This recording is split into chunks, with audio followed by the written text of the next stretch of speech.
to the Bayview Podcast with hosts Andrew Clark and Chris Emery. This is designed to be a discussion on all things life and faith. We hope this serves as a weekly resource and encouragement to you.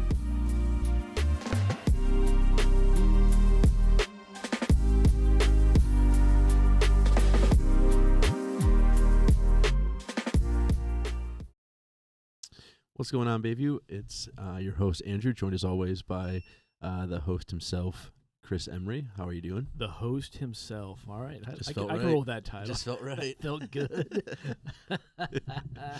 No, it's good to be with you guys, as always. Good to be here with my partner, Andrew, in all of this, and just continually kind of what the intro says. I love that intro. It just says just a dialogue on all things life and faith, and just an honest, hopefully what you feel to be just an honest interaction of what it means to follow Jesus in this world we live in, and everything that goes with it. Yeah, that's been the hope. I feel like that's what happens. I always walk away from these conversations feeling like I learned something, but also like, man, that was just a good time. Yeah, it was just fun to sit and chat about that kind of stuff. How are you feeling physically? Because at the recording of this podcast, we've had some pretty cool things happen here at the church. Yeah, so I think that by the time this podcast goes live, the cat will be out of the bag, so there's no spoiler alert. Yeah, I don't think so. So here at the church, if you don't attend Bayview, we have two different worship venues, and one of our worship venues has been long furnished with pews. Mm-hmm. And great. I mean, it's been great. I think that they've been there since the late 60s. Yeah, probably. Early 70s. Yep. So 50 years. I'm 51. I was born in the early 70s. And so we've been on this slow progression of recognizing that in order for that sanctuary to be more usable in a variety of ways, it's probably time to transition from pews to chairs. So yesterday was different. So we got here yesterday morning about 8:15, and that room was full of pews. We get notification that the 200 chairs we'd ordered will be delivered that day, yesterday. Yep. Somehow between the hours of 8:15 and 9:15, the decision was made, let's do it. And so, So the staff, the men's staff, the guys on staff, 5 or 6 of us, we started ripping out 16-foot wooden pews. Yeah. What about 16 of them too, right? I think there were 19. Is there 19 of them? No, sorry, 18 16-footers. After like 3, I stopped counting. And 2 12-footers. Yeah. Yeah. They were a beast. Yeah. There was a lot of life in those pews. Man. They were heavy. But it was an unexpected turn to our day yesterday. I think we all got home last night and the army crawled to bed. I couldn't. Oh, my goodness. I had like plans for workouts I was going to do, and I scrapped it all. I have like an accountability group, like that's all like based around kind of like working out and staying active. And I literally just posted in the group. I'm like, I helped move 16 or 17 16-foot pews. So that was my workout for the day. It was just like, 100%. It was gnarly. It was like, you work out, I work out, and sometimes when you shift muscle groups, you feel it. And I don't have a pew-carrying muscle group, apparently, because I'm feeling it in all the parts that I don't normally feel sore after a workout. Like, oh, maybe we need to do that one. Maybe we need to save a couple pews. Yeah. And once a week, you and I go out there, and we carry them across the parking lot. Just back and forth. What was wild was, like, if it was just you at the end of one, it was the heaviest thing you ever carried because it was so awkward. But I was saying to some of the guys, as soon as someone else like came down and helped you like lift it, I feel like you weren't carrying anything. It was totally different. And like, I don't know if that's like that might be a pastoral, like, we'll use that later, but just like that was like a wild experience. That is a really good call. Yeah. Yeah, you're right, because we started off by, hey, one guy on each end. Yep. And it was in fact, the first pew we did that way, I thought to myself, I don't have 16 more of these in me. Like, I can't do this over and over again. Yep. And it's like, hey, how about 2 guys on each end? And then it completely changed. It was still heavy, but it wasn't something that felt like overwhelming, like I'm not going to make it. It's like, no, I'm going to be good. We can do this. And we got in that rhythm, and we started counting down how many trips. We could only get 2 pews in the trailer at a time. And so, of course, that's 9 trips right out of the gate. Yep. I remember we were right before lunch, like, all right, let's get down to 3 trips before we break for lunch. And we did. Yeah. And then we finished strong. Yeah. But that's funny you say that because, we actually did not plan this. No. What a perfect transition to what we're talking about today, actually. Yeah.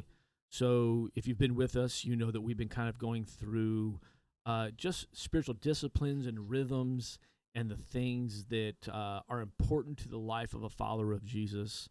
And so today, actually, we're talking about the importance of people in our lives, the importance of community and fellowship, as the Bible calls it, and why that matters. Yep. And what a perfect transition of, like, you said it perfectly. When I was by myself holding the pew, it was daunting. It was almost undoable. But the moment someone else, one person, all of a sudden it's like, wait a second, this isn't all that bad. Yep. It was wild, like to the point where like I literally at times felt like I wasn't lifting anything. And as we were, talking about the spiritual disciplines, and I feel like even on this podcast, like we've talked about, relationships and friendships and having people in your life. But I think there's just something that time and time again I'm reminded is even to the point of like a workout. Like there are certain workouts you can do that are partner or team oriented workouts where it's just like, man, I see this huge number of reps I have to do, but knowing that I can take a break and someone else is going to step in and in that moment and like help count those reps down. And in that sense of even this one lifting this something heavy that felt awkward and weird, and then to have someone step in and be like, oh man, I could keep doing this. Yep. And it's like time and time again in life, how often is it like that where it's like the thing you're walking through or carrying or the burden you're feeling or whatever it is, you're just like, I don't know if I can keep doing this. And all it takes a lot of the time is one individual to step in and be like, yeah, I'm here for you. And that just changes the game wholeheartedly.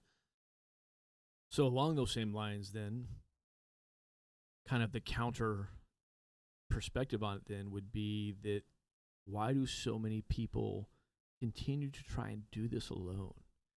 Like there was never a moment yesterday where if I was on one of the ends of one of those pews, if you or any of the other staff guys came over and said, here, let me help out, there was never a moment where I was going to be like, nah, I'm good. You guys go help somebody else. I'm good. I was like, yes, please get this. I mean, I remember at one point I was walking backwards and I had to step up on the trailer and my knees don't do that anymore. And I was like, I can't. And somebody rushed over and in the instant swooped in, swept it in, and helped lift it. And it was like, okay, we got this. Yeah. So there was never a time in that physical moment where I was like, no, I'm good. But we all have that default. We all, at times in our life, like we willingly, whether we want to admit it or not, because loneliness is one of the more common things we hear right now from people that they're battling. There's so many, from young adults to adults, of like, I feel like I'm doing this alone. There's nobody that I can go to. I'm isolated, whatever. Yeah. But I'd say the large majority of the time, we've done that. Yeah. We've put ourselves at. So why? Why is that something that happens? I think there's a couple things at play that come to mind. First, and again, we're not by no means experts, so if I feel like maybe I overspeak in this moment, like I want to apologize at the front, but like there are things like anxiety and depression that are terrible diseases essentially that I think cause us to question a lot of things, or maybe some individuals to feel that loneliness when they're not alone, and I don't necessarily want to go down that path, but I want to recognize that there's some reality to that. Absolutely. That some of it's just stuff you can't, maybe you don't feel like you have control of. But I think in a lot of ways, I do think that for you and I, or maybe just from the men's perspective for a moment, like I don't know, we're supposed to be tough, like we're supposed to be like strong. We're supposed to, like, there's so many of these little like social and different variables that I think play into this idea of like I've got this, because if I don't got this, like I don't add up, or I don't line up in a certain way. And I think that subconsciously for a lot of people plays a massive role in who we look for in friends, if we look for friends, like how vulnerable are we, like what does it mean to have a relationship. Like I think that's a huge dynamic. Obviously I can't necessarily speak to like the woman's side, but I know the comments my wife has made is like, I think for them there's a little more of like a mental, like, do I match up? Am I as good as, or what are is there ulterior motives? There seems to be more of that thought process that happens when it comes to that relationship breakdown. So I think there's a lot of things at play, and I think a lot of it is, I don't know, are we wired that way? Like, I'm actually kind of asking, like, do you think we're wired that way, or is there just like a natural, it's just easier to do it alone? I don't have to worry about other people. I think that in some ways we have the misconception that it's easier. But I think you hit on a couple really key topics. I think one is pride. Mm-hmm. I mean, that's the best way to boil it down, particularly for most men. Yeah. Certainly don't want to isolate it to just guys. But it is that pride of, I've got this. It's that false pride that pushes back against the vulnerability to admit that we need people or we need help, whatever it may be. I think you touched on another thing, and my wife has actually had this conversation with me, the trust factor. Mm-hmm. There's been times in her life where she'll share that she's had really close female relationships, and it kind of turned on her. Yeah. And she kind of got burned in that relationship. And so the default mechanism then is like, well, I can solve that problem quickly. I don't let anybody else in. Yeah.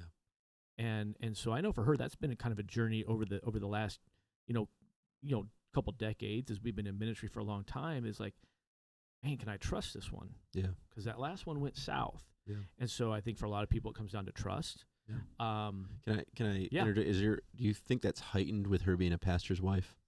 Just, I mean, I know this is a little more specific, but I know my wife has spoken to that as like a pastor's wife. There is a little bit more of a trusting, because there's almost for her at least, a sense of protectiveness of, but whoever I let in, also potentially I'm essentially letting them in on my husband as well in some ways, in terms of knowing the potentially the ins and outs and the nitty gritty of our relationship, and wanting to protect the whole idea of pastor and all that. Mm-hmm. So I know for her, there's she feels that tension a lot when it comes to the trust side of things. I think that's very real. And I think for anybody in ministry or married to someone in ministry, that's a whole nother podcast, right? Yeah. It's a whole other podcast of what they typically call the fishbowl of being in vocational ministry. So I'm sure that plays a big role in it.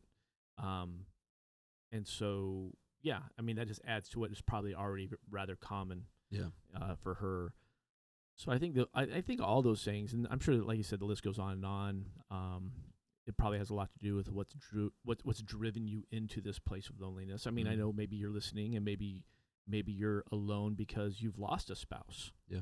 And so maybe you're in a different place of grieving. You're in a place of trying to figure out this new normal with your partner.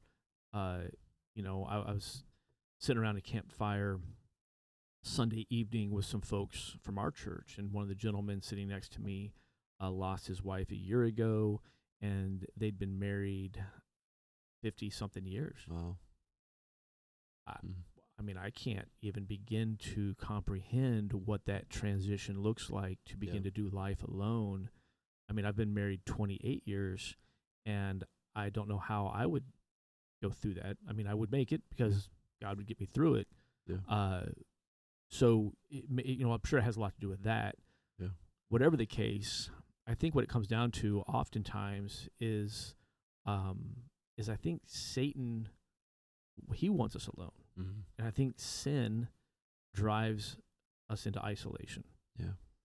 And I think that's a result of the fallen world. I think it's a result of sin in our lives sometimes. And I'm not saying that if you're alone, it's because of your sins. I think it's the sinful things that Satan plays on to convince us that we need to stay alone. So it's our shame, it's our guilt. Think about what happened the moment that Adam and Eve brought sin into the world. What did they do? They hid. They hid from God. They hid because of the shame of their nakedness. They felt vulnerable. Yeah. They felt that. I think we've all had those bad dreams where we showed up to school with no pants on. Right? So it's that fear of I'm in my underwear. So I don't think we can underplay the fact that it might not be because we sinned that we're lonely, but it's some of those moments. It's the sin, the guilt, the pride, the whatever, certainly comes into play, which is probably why the Bible is so clear and adamant, is that this is not meant to be done that way. This is meant to be done in fellowship and in community. Yeah. And that's a pretty common topic. Yeah. 100%. And I mean, yeah, we've already said it, but to just not have to do life alone. And maybe I don't want to overstep here either, but I feel like even the temptation of Jesus, like it is Satan who shows up when Jesus is by himself. And it's like with Eve, with like she goes to the tree of, and it's the Satan who shows up while she's by himself. Like, it's interesting. I just feel like time and time again we see that example of Scripture when he shows up and starts making these attempts to kind of dig and whatnot. The person is usually alone. And I don't know. That came to mind when you were talking about that. It's true. That aspect of loneliness. And again, to be lonely is not sinful. It's just there's the devil likes the isolation of it. Yeah. So I think so. What I'm going to use the dreaded C word here, but how did COVID maybe shift? And this has probably been over talked about, but I am interested in your opinion on like shift. I think the view on community as a whole, good and bad. I think it did one of two things. Not to oversimplify it, but let's oversimplify it for the sake of the podcast. I think it either reignited your recognition that you need people, or it pushed you deeper into isolation.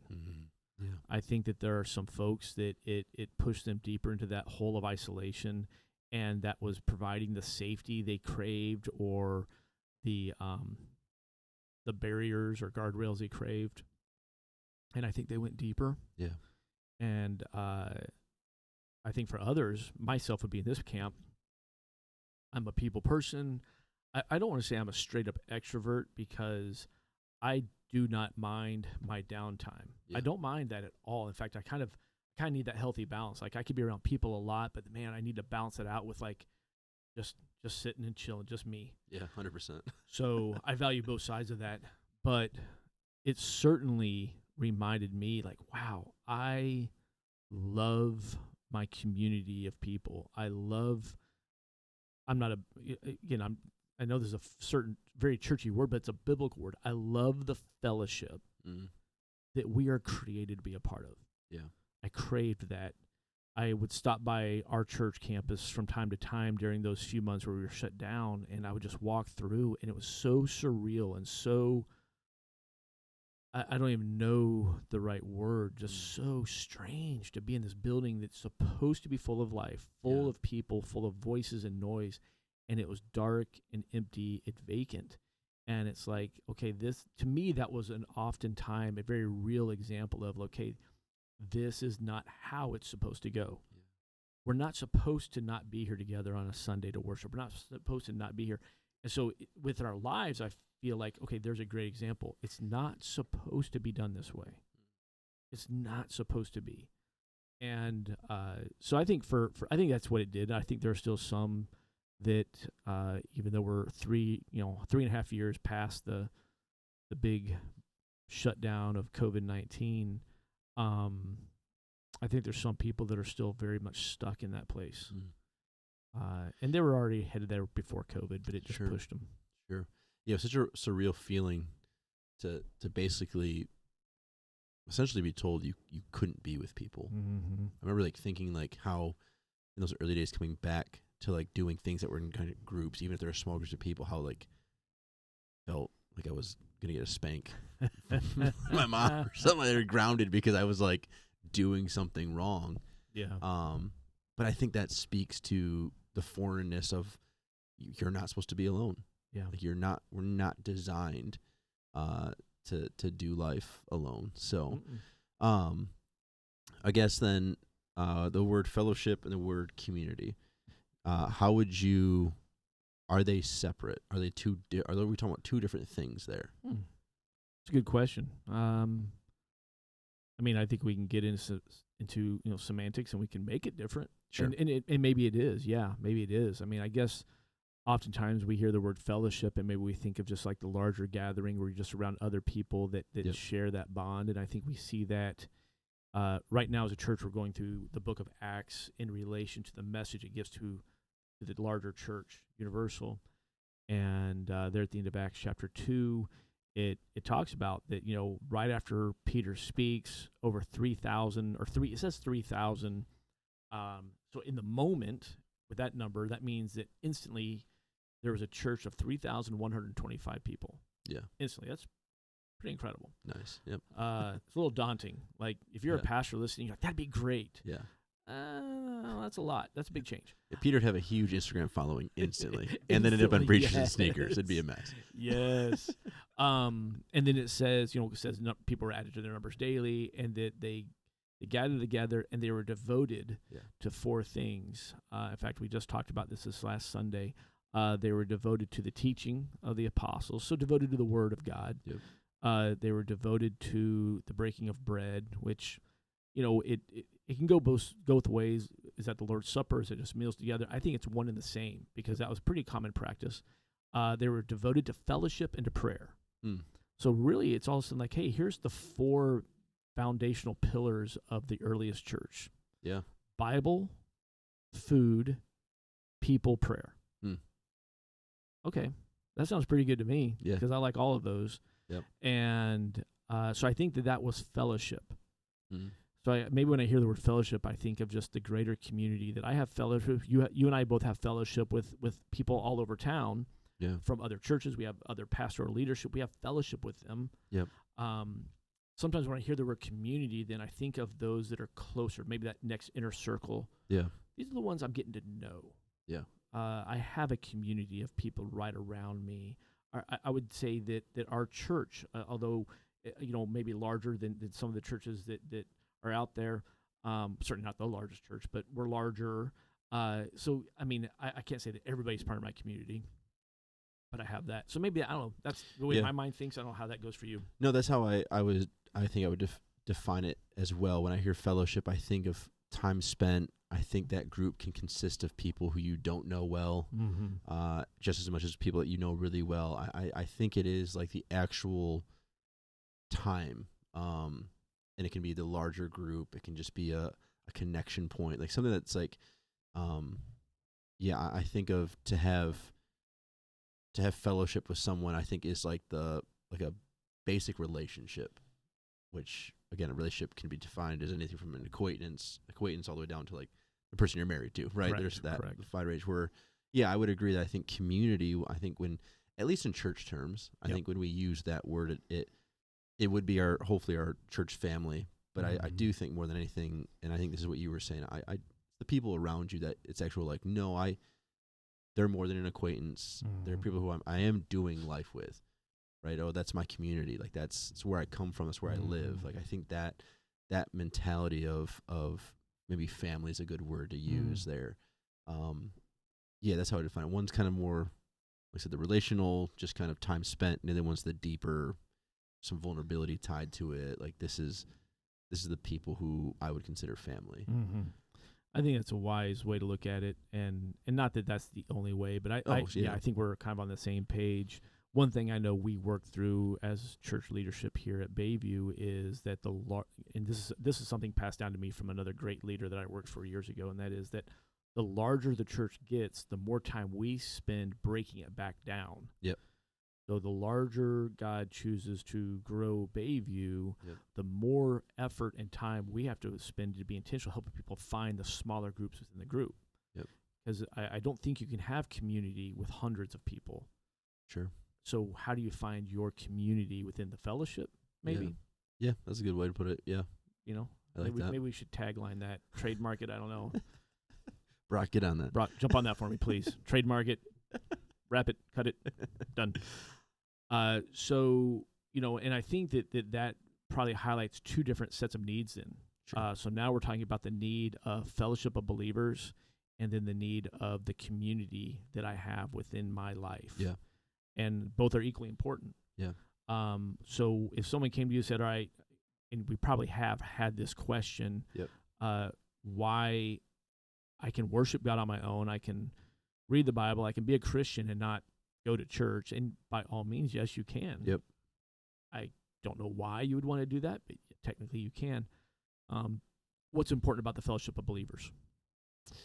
I think it comes down to we've already said this. You're not supposed to do life alone, but there's something to what I've seen in terms of being with other believers and being in the church. And it's not a numbers game. It's not, it feels better when there's more. Like it's not so much that. I think there's something that's special from seeing how other people worship, how I think other people do life, how I think other people, maybe the ability to learn, because you're seeing someone who has walked with Christ longer. Like there's just so much that can be kind of gained from being around the team even, right? And so I think it's an all in this together mentality to fulfill the mission of the church, to make disciples and to make Jesus' name known, and to do that, like, man, that's just easier and I think more fulfilling when there's more people doing it. Yeah.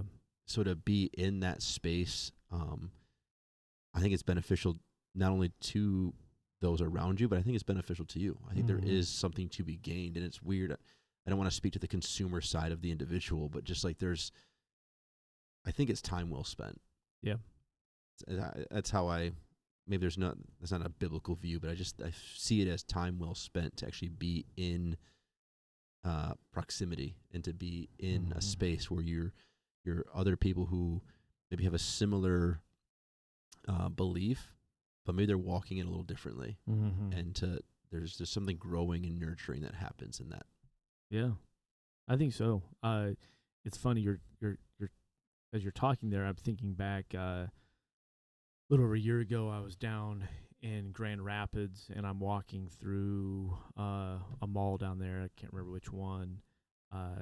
My wife was shopping. I'm just kind of trying to kill time, and I'm walking down the hall, and I look over, and here is this other dude, and he's got an Alabama football jersey on and an Alabama football Crimson Tide hat.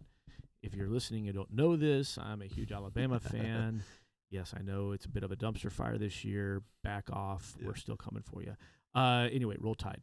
But it's funny. So I see this guy. I don't know this guy. I mean, I'm in Grand Rapids, but I mean, I'm like, yeah, another Alabama fan, which is rare to find in Michigan. Sure. And so I just like, hey, bro, roll Tide. And he's like, what? Yeah, roll Tide. And we literally stopped, and we had like this fellowship moment in the middle of the mall, just talking about the thing that we had in common. Yeah. I don't know the dude's name. I mean, no other connection other than we're both Alabama fans. Yeah. And it was kind of a cool moment. So all of a sudden it's like, okay, little fellowship. So when we put that into this perspective, it's like, man, how cool it is it when you have this chance to interact with other people that we believe the same thing. We have the same heartbeat. Yeah. We can gather together, and I think that's why Sunday morning gathering, our corporate worship, whether it's Saturday night, Sunday morning, whenever you go, it's so awesome. Yeah. So it goes back to my statement earlier. Can you be a Christian and not go to church? Well, sure. Why would you want to? We offer all of our things online. We offer full streaming of all of our services, and I hope that is viewed as a convenient backup plan instead of your go-to. Yeah. I hope that you recognize that sitting at home every Sunday, watching in your PJs from your couch, is not the same. I'm glad we offer that when the need is there. I really am, and we will continue to do so. But man, to get in the same room with a bunch of other people, hear other voices, to experience that. I love Sunday morning worship. I love the fellowship of people coming together. And I love when we get to experience that with other believers, other churches. This last week we talked about that it's an us thing, but it's the big us. Yeah. It's not the Bayview us. It's not the denominational us. It's not the smaller. It's the big us of all of these people that cry out in the name of Jesus and are pursuing Jesus. That's us. Yeah. And that's pretty cool. Yeah. Yeah, and I think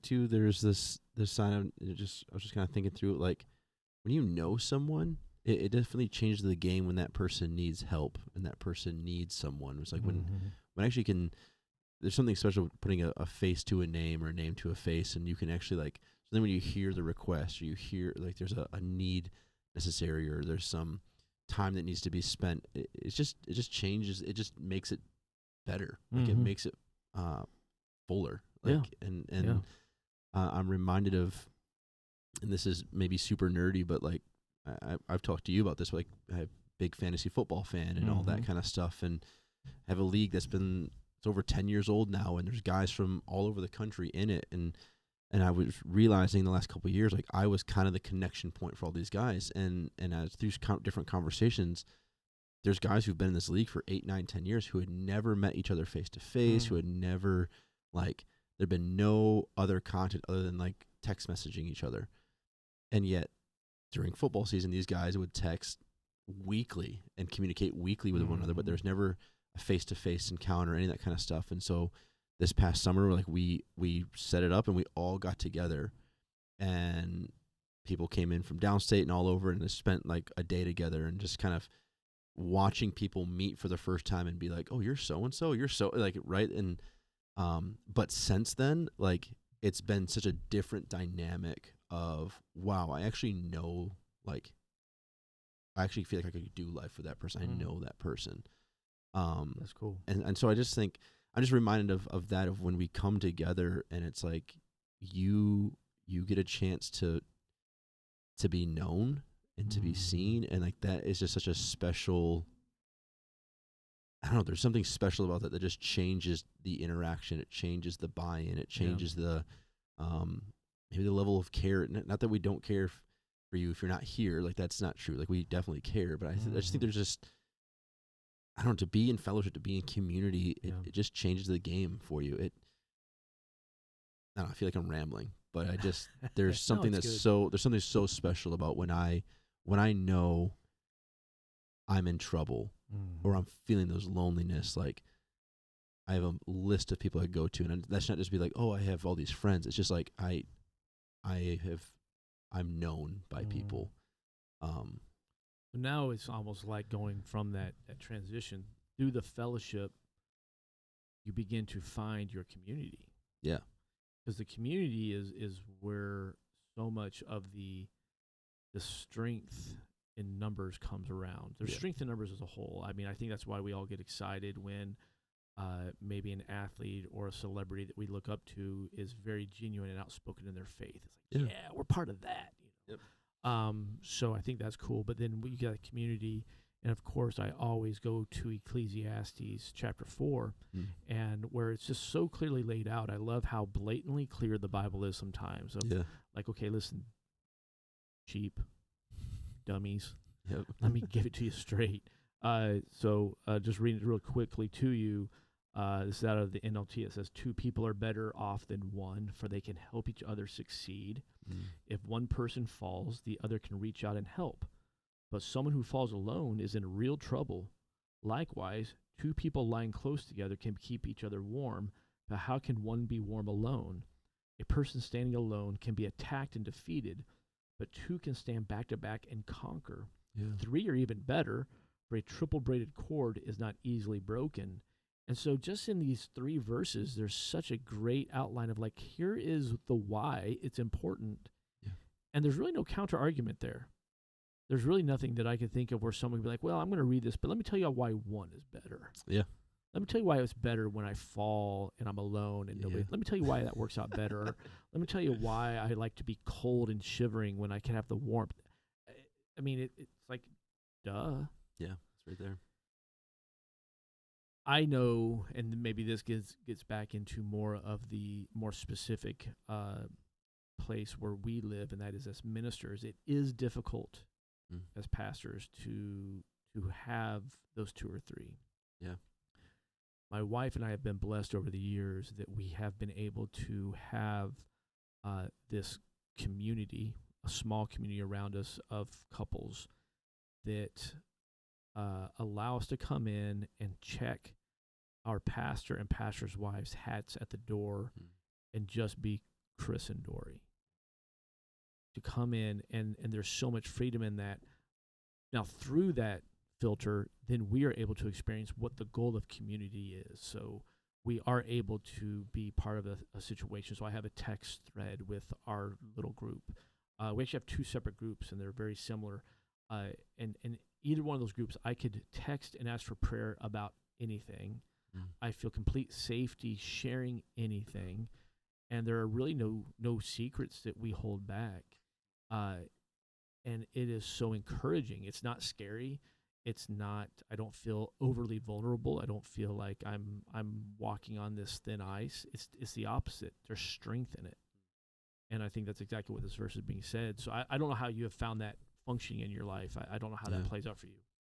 Yeah, it's been shared on this before, but I have like an accountability group, a group of guys who are similar in spaces of ministry and things like that. That it's a very open conversation, community, and communication that happens, and there's check-ins and stuff like that. And that's been, again, the accountability side of that's been just incredible. But I would say too, like I just have a handful of individuals who have allowed me, who I look at it this way, some of them have known me before I was Pastor Andrew, right? So they just know we've just been that kind of friend, and that kind of relationship's been built. But I do think for my wife and I, like there's been a handful of those couples who, they've been genuine in their encouragement of letting us be ourselves. Because I think there is the game of, there's some that just want to know, just want the information, because it's fun to be a gossip. But there's just been a couple who they've shown through the way they live life, and the way they've spoken of others, and the way they've encouraged us, that's like there's a genuineness to they want us to be us. And so we really cherish those relationships and that time spent to just be able to sit down and be like, can I just say today was rough, and that not be taken any other way than just me communicating that. And that's been so good. That's been so nice. Mentors and things like that. There's all those benefits that have been there, who have just kind of seen me for me. And that's part of my story. Like I've always tried to, I don't think I'm wrong when I say Jesus was a pretty genuine guy. Yeah. And he lived a life that, one of our guys yesterday made a comment, as we were taking the pews out and all that, and we're setting up chairs, and this idea that I don't know if we would have found Jesus sitting in a pew, right? Yeah. And I remember I just laughed when he said that, but it was just, I thought of like, he was doing life. Anytime we read about Jesus, he was out doing life. He was doing life with people. He was meeting with those who was upsetting others, but he was being himself in those settings with those people, and it changed people's lives. Yep. And I go back to, that's the beauty of fellowship, is like when you can be in a space where you can be yourself, like you're going to make an impact whether you know it or not, whether you are told you're making one or not. Like there's a necessity to you being there, and the real you. And so anyways, just to come back to that, it's like there's been a lot of people who've allowed my wife and I specifically to just be ourselves, and that's just so appreciated. And I don't feel like we're taking advantage of that when we are like, okay, we need this to be ourselves. So yeah, it's so good. And I think if COVID revealed that to us, at least to me, as far as like our local church here, it really revealed how big of a need that was, that we had not accomplished that yet, or even stepped into that yet, of helping provide people the channels to find their community within the fellowship. Yeah. Because, man, if there was a time where you needed to have a small group of friends that you could call and check in on and be checked in by, man, that was it. Yeah. Like you said, we were being watchdogged. We were being completely told to isolate, and we weren't allowed. Weren't they even encouraging neighbors to tattle on neighbors if you saw that? Well, I think that was way back in the beginning, but yeah, it was just whack. Well, yeah, I know that I think the statute of limitations is over on this, but I know that we were like, heck no. Yeah. We had some close friends. They came over, and so we just pulled our car out of the garage. They pulled into our garage, and we shut the garage door so they could come inside. Statute of limitations. Someone's coming for you. Someone's coming for me. Because we just like, no, we can't do this. And so, I don't know maybe where you are as the listener today. I don't know. I would say there's probably some of you like, hey, yeah, we have those things. Yeah. I hope maybe this just affirms how important that is. Don't take it for granted. If you have that community around you that is trusting and supportive and encouraging, and they're there to pick you up when you fall. They're there to keep you warm, so to speak. Don't take that for granted. Something that was sticking out to me when you were reading that is I started thinking about Paul from the Bible, and because there's just this angle of singleness that I think comes into play here, and whatnot, and this idea of what about those who are single and going to be single or whatever it is, and I'm reminded that Paul very much was single, but he speaks to the fact that like you can be single and still glorify God and all that. But the thing that I find interesting about Paul is majority of his letters and the majority of when we read about who he was and what he was doing, he was still doing it with people. He didn't let the singleness isolate him to loneliness.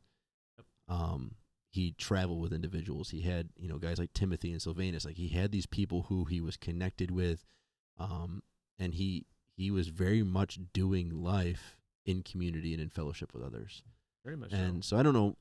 For some reason I just felt like that would need to be said. If there's those who I think that's a real thing, that there's this sense of singleness and that can be isolating, and especially in the church world, it seems like we have to be really aware, especially from stage when we talk about life, that it's really easy as married and having kids to just talk that way, and to know that there's those who they're not in that stage of life. But that in no way lessens the impact of you, the individual, but at the same time, no lessens the need and the necessity of you to be in community and still be in fellowship with others. Absolutely. And I think one of the cool stories about Paul is that I always loved is that during one of his times on a ship where he was a prisoner, of course the guard overcharging him was very kind to him, but they stop at a random port. And so as a prisoner, Paul certainly had no control over where they were going or what. And in this particular moment, they stop at this port, and he gets off the ship, and he has friends there that come and care for him. So that, I mean, how cool is that he had cultivated that fellowship and community? Yeah. And so when the need arose, they were already there. Yep. So maybe if you're waiting for things to get really, really bad and then you find community, that might not work out so well. Yeah. But man, find the fellowship, find the community. Yeah. And on our end, if you're listening and you call Bayview home, we're going to continue to do what we can to provide those opportunities for you. But we can't mastermind it. We can't force it. Yeah. You have to want to say, okay, I'm ready to step out. And maybe it starts by having some regular fellowship. Maybe it starts by regularly putting yourself around people and enjoying the beauty of that. And through that, God wants you to have community. Yeah. He highlights it so fully throughout Scripture. So this is what He wants for each of us. And if you don't have it, get it. We'll help you if we can, because there's kind of just it's hard. It's the indescribable blessings that come with it. Yeah. It's such a big deal. So good. Yeah. So, well, hey, thank you for being with us today. Again, we hope that this was a resource, a source of encouragement, maybe giving you some things to think about, pursue. We are on this path with you, and we enjoy this time with you, and appreciate you spending it with us. So this is Chris. This is Andrew on the Bayview Podcast. And we will see you next time around.